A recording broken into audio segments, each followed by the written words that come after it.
good? And all the time? Amen. God is good, no? Nalipay mi nga naa mo diri. Kung nalipay po mi nga naa mi diri karon nga kabuntagon. Kisay gusto nga mag-worship diha sa atong buhi nga Dios. Kasi ganahan. Ako, akong giyang ang tanan sa pagpanindog. Ayan, aron sa ato ang pagsugod sa praise and worship. So, katong na ay mga kamot, mupakpak, no? Kung gaito pa magkatanan, magdaig ka para sa Lord. Amen ba? Amen. Amen. Atong sayawan ang atong buhi nga Diyos, no? Diba, mga bata, kabaluman ta na atong pakpakan ang ato ang Ginoo.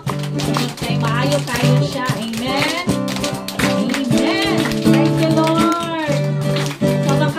Ginoo, amo ka nga gipassalamatan, amo ka nga dayon, karon nga kabuntagon, amo ang ibitar, ang imong presensya sa amo nga taliwala, karon nga kabuntagon, sa malipayon, nga padawat sa imong presensya.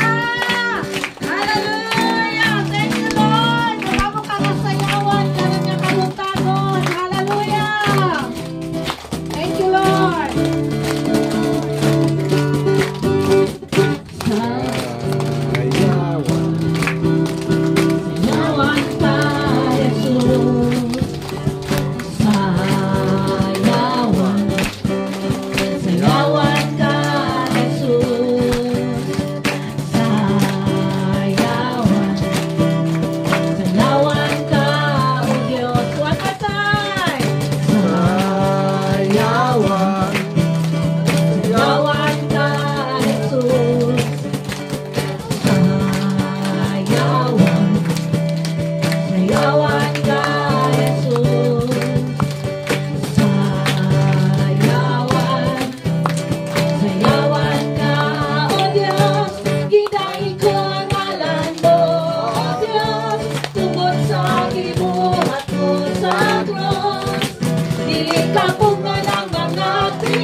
Sa pagkain, di hanggang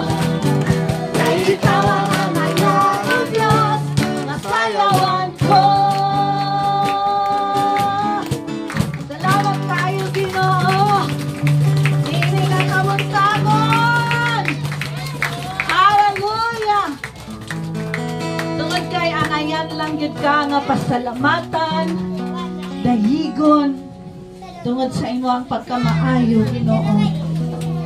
Oh, hallelujah. Ikaw ang among Diyos na wala na bago. Ikaw, you are the same yesterday, today, and forever.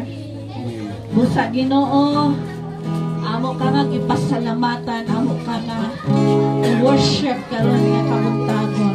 Thank you, Lord. Thank you, Jesus.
pagkakamahalan mo, walay makatubo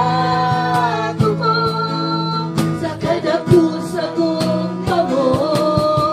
Ay ikaw lang ang angyayan, o takos na simbahon, wala na laing alagaran, gawas kanimo. Walay makalabaw sa pagkamahalan mo, walay makatubo sa kadakusagong mo. Kay ikaw na lang ang nayan, o takos nga simbahon, wala na laing alagaran, gawas kanimo. Wala na laing alagaran, gawas kanimo. Wala na laing alagaran,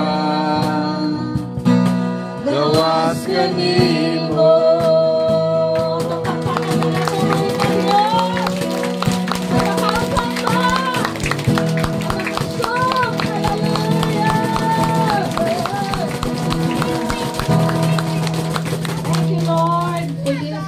Panglingkod kapag na ay maglingkuranan.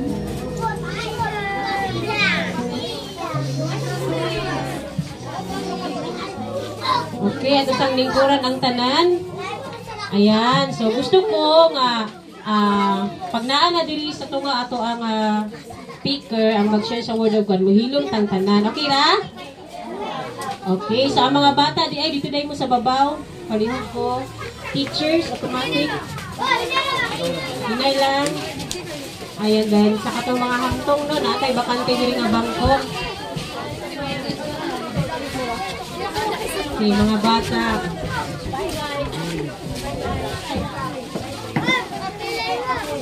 Maminaw sa among story dito.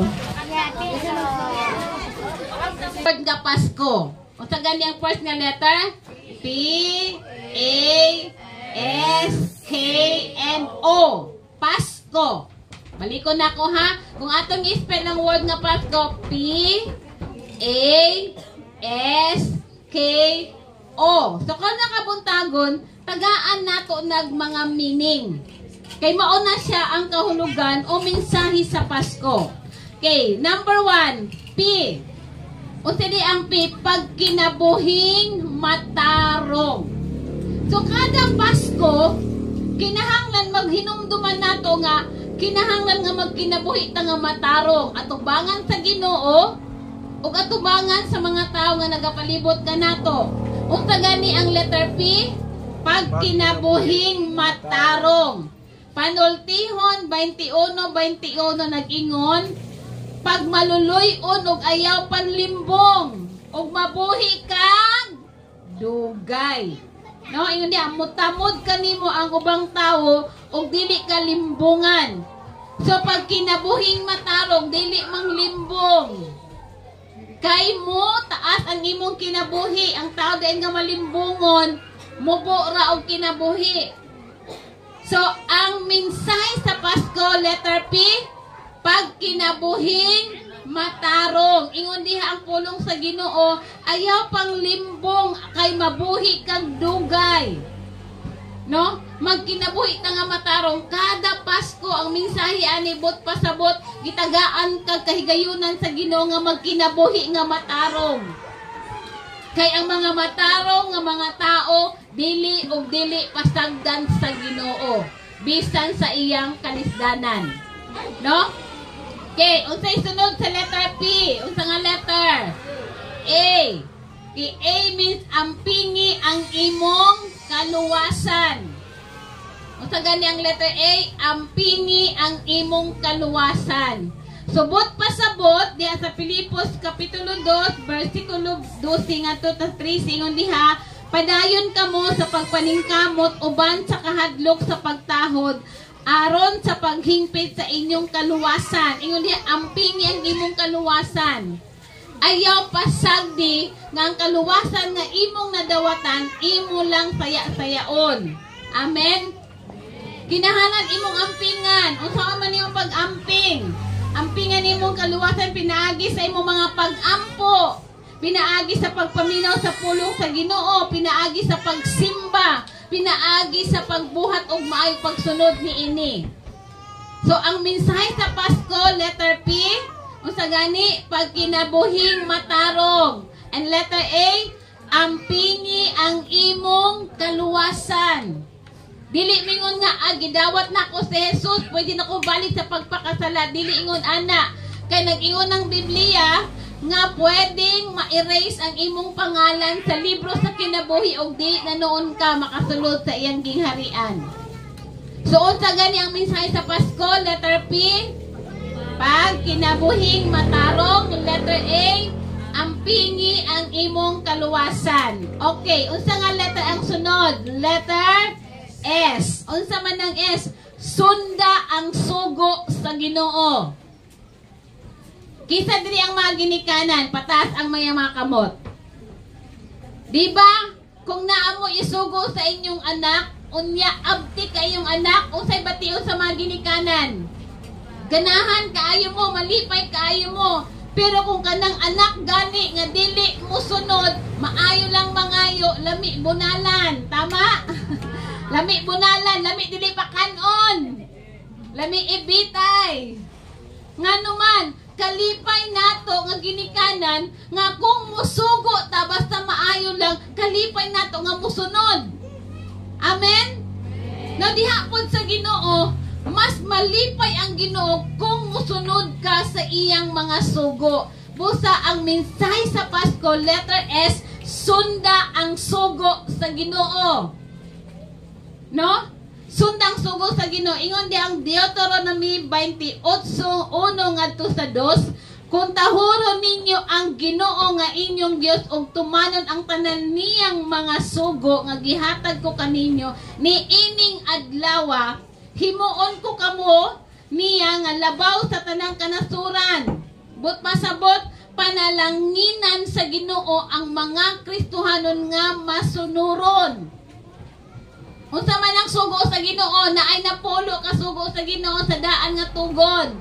Pero pag abot sa bago nga tugon, duha na lang na. Una, higugmaa ang Ginoo sa tibok nimong hunahuna, tibok nimong kasing-kasing, tibok nimong kalag ug espiritu. Ikaduha, higugmaa ang imong silingan. Higugma ang imong isig katao. Mo na ang sugo sa Ginoo. So kung dili nato na masunod, dili nato masunod ang sugo sa Ginoo nga higugmao nato siya, labaw sa tanan, o higugmao nato ang atong kaaway. Higugmao nato ang isig katawo kung dili nato na masunod. Hikapod nga masakitan ang Ginoo kay iya man ang sugo. Noon sa ganing mensahe sa Pasko sa letter S, sunda ang sugo sa Ginoo. Sige, balikon na ako, no? Mensahe sa Pasko, letter P. Unsa man ganito? Pagkinabuhing matarong. Letter A, ampingi ang imong kaluwasan. Letter S, sunda ang sugo sa Ginoo. No, kung sundon lang gid nato ang sugo sa Ginoo, dili og dili gid ka pasagdan sa Ginoo. Kung tahuron ninyo siya, maangkon ninyo ang tanang panalangin. Siguro may mo, pastora, nganong ingon ani mi kalisod. Balikan nato ang pulong sa Ginoo sa Deuteronomy 28. Sa dihang musunod lang ka, sundon nimo ang sugo sa Ginoo. Dili po sa Ginoo ihikaw ang iyang tabang ngadto sa atong mga kinabuhi. Amen ba, mga ginikanan diha? Amen. Amen. Now, letter K. Sa word nga Pasko, kupti ang imong pagtuo. Kupti ang imong pagtuo. Pasabot, ayaw pagduha-duha. No, ayaw pagduha-duha. Ayaw pagduha-duha diha sa imong pagtuo sa Ginoo. Mga taga-Korinto 16:13. Pagbantay ka mo, pagmaligon diha sa pagtuo, pagmaisugon o pagmakusganon. You know, ang atong pagtuo mo na tabang sa to nga mulahutay ta sa pagpangalagad, sa pagsimba, sa pagampo, bisan taliwala sa kalisod sa kinabuhi. Kay kung wala kay pagtuo, wala ka karon. No? Kung wala kay pagtuo nga naay Ginoo nga andam nga motabang, andam nga mohikap sa tong kasing-kasing, wala ka karon. Mo na kupti kanunay imong pagtuo di sa Ginoo, bisan sa kalisuping ka Ginoo na aka tabangi ko, nasayod ko nga dili minimo pasagdan. Mo na ang mensahe sa Pasko nga kada December gina-celebrate sa mga tao, abi lang nila ang Pasko is mahitungod sa kaon. Dili ang mensahe sa Pasko, mo ni ang mensahe sa Pasko. No nga kinahanglan masabtan nato nga kupti nimong pagtuhangtod sa katapusan sa imong ginhawa. Kupti ang imong pagtuo. Ayaw pagpadala sa problema, ayaw pagpadala sa pagsulay, ayaw pagpadala sa kawaladon. Kupti ang imong pagtuo. Kung naay gamay nga pagtuo, nga naa sa imong kasing-kasing sama sa kumo sa kabata, kupti nagmaayo. Nga kada Sabado, musimba ko karon kay gusto ko maminaw sa pulong sa Ginoo. Muadto ko sa simbahan kay gusto ko mag-praise and worship. Muadto ko sa simbahan kay gusto ko nga mailhan pa nako ang Ginoo. Og nagtuo ko nga sa diyang buhaton nimo na malipay ang Ginoo, dili niya ihikaw ang tanan nga mga katubagan sa imong pag-ampo. Balikon nako ang mensahe sa Pasko sa gani ang letter P. Pagkinabuhing matarong. Letter A, ampingi ang imong kaluwasan. Letter S, sunda ang sugo sa Ginoo. And letter K, kupti ang imong pagtuo. Dali na ko mahuman. Letter O, undang sa pagpakasala.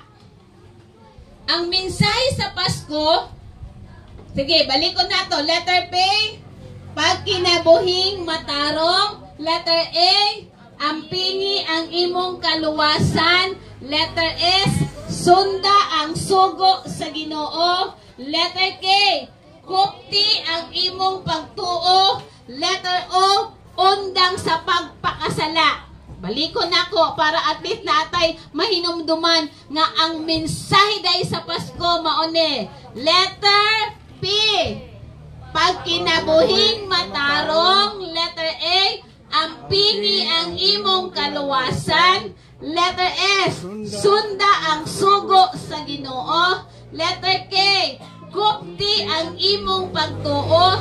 And letter O, undang na intawon sa pagpakasala. No?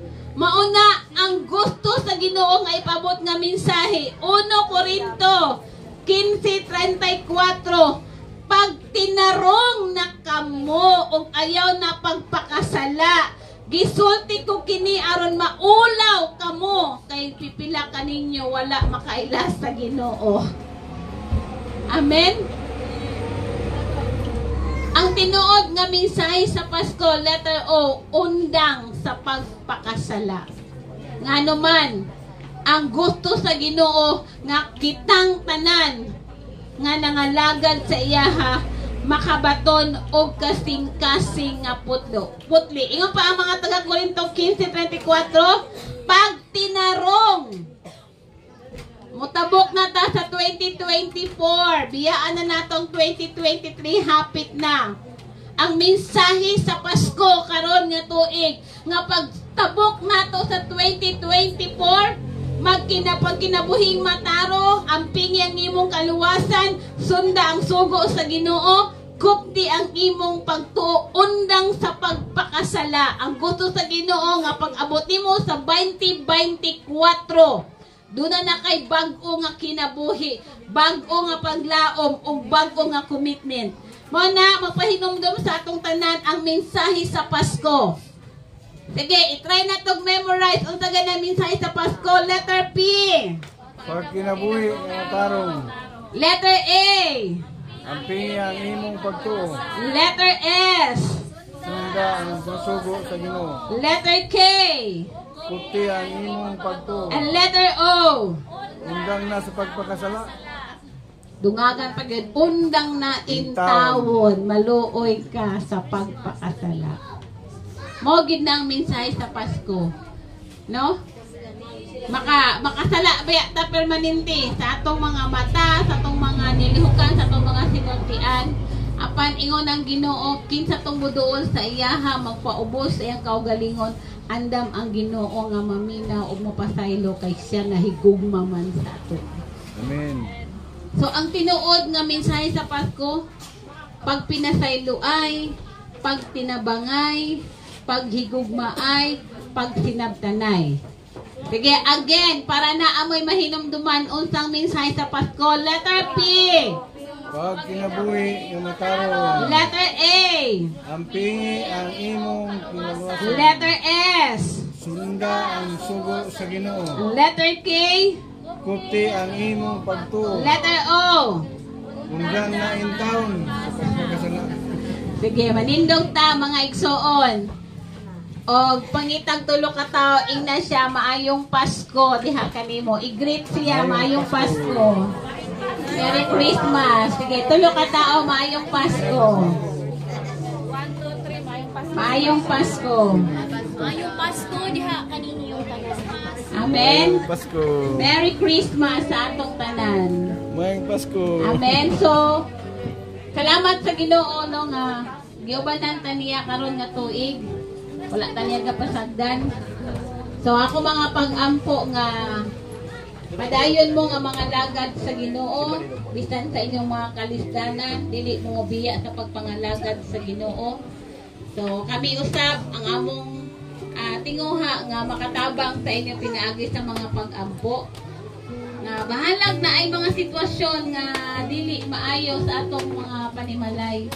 Apan sa panahon nga magatapo kita diri kada Sabado, atong tinguhaon nga ato gyung masinati ang presensya o gugma sa Ginoo. Again, paki-greet sa imong tapad, Merry Christmas. Maayong Pasko. Sige, moduol sa ta sa Ginoo ato sa siyang pasidunggan. Oh, hallelujah, hallelujah, hallelujah. Dalaygon ka, Ginoo, sa walay katapusan. Salamat kaayo sa mensahe sa Pasko. Kanunay namong gitinguha, Ginoo, sa mong mga kinabuhi. Nga alagaran ka namo, simbahon ka namo, pasidunggan ka namo. Ug nini nga kabuntagon, Ginoo, susihang among makasing-kasing. Kung naamang kay nakita nga mga sala, pasaylo ami, muduon mi diya sa imong tiilan, pasidunggan ka namo tungod sa imong kaayo sa tibok tuig 2023, Lord, wala mi nimo gipasagdan. Wala na mi laing alagaran kundi ikaw lamang. Wala na mi laing tinguha kundi ang masimba ka, mapasalamatan ka. Busa Ginoo nini nga kabuntagon, susiha sa makausap ang among makasing-kasing. Among gihalad kanimo sa makausap ang among mga kinabuhi. Pwede bang musunod mo ani nga mga pag-ampo, Ginoo? Ginoo. Akong ihalad kanimo. Kung ihalad. Balik ang akong kinabuhi. Balik.